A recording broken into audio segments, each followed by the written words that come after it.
નમસ્કાર। રાજકોટમાં આમ્રપાલી અંડરબ્રિજની ખરાબ હાલત અને પાણી ટપકવાના મુદ્દે આજે કોંગ્રેસ દ્વારા અનોખું વિરોધ પ્રદર્શન યોજાયું। સફાઈનો સંદેશ આપવા માટે ત્રિકમ પાવડા સાથે મોટી સંખ્યામાં કોંગ્રેસના કાર્યકર્તાઓ સ્થળ પર ઉમટ્યા, પરંતુ વિરોધ શરૂ થાય તે પહેલા જ પોલીસ બંદોબસ્ત કડક બનાવાયો। બ્રિજ નીચેની સફાઈ કરી વિરોધ નોંધાવવાનો પ્રયાસ કરતા કોંગ્રેસના અનેક કાર્યકર્તાઓને પોલીસ દ્વારા અટકાયત કરવામાં આવી। સ્થાનિક સ્તરે ભ્રષ્ટાચાર અને બેદરકારીના આરોપો સાથે કોંગ્રેસે તંત્ર સામે સવાલો ઉઠાવ્યા છે। વધુ સમાચાર માટે જોડાયેલા રહો આરપી ગુજરાત ન્યૂઝ રાજકોટ।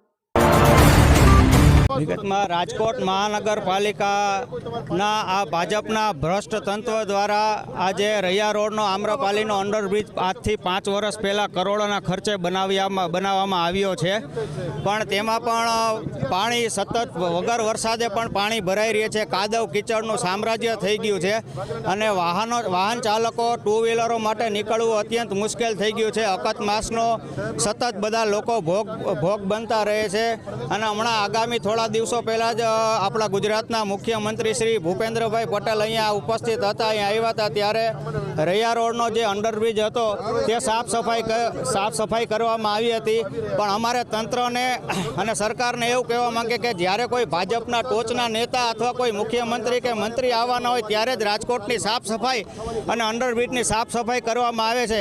આ જ રીતના જે રેલનગરનો અંડરબ્રિજ વર્ષો પહેલાં બન્યો હતો ભાજપના શાસનમાં, એમાં વગર વરસાદે 24 કલાક આજે 365 દિવસ પાણી લીકેજનો પ્રશ્ન રહે છે ને અકસ્માતનો લોકો ભોગ બને છે।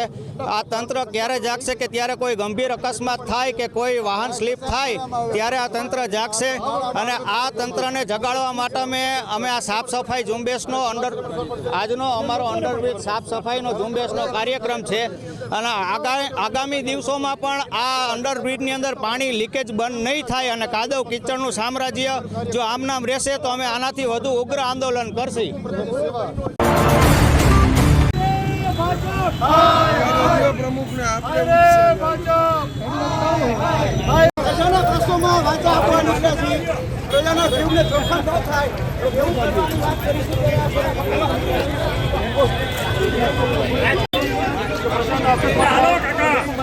હાલો કાકા હાલો।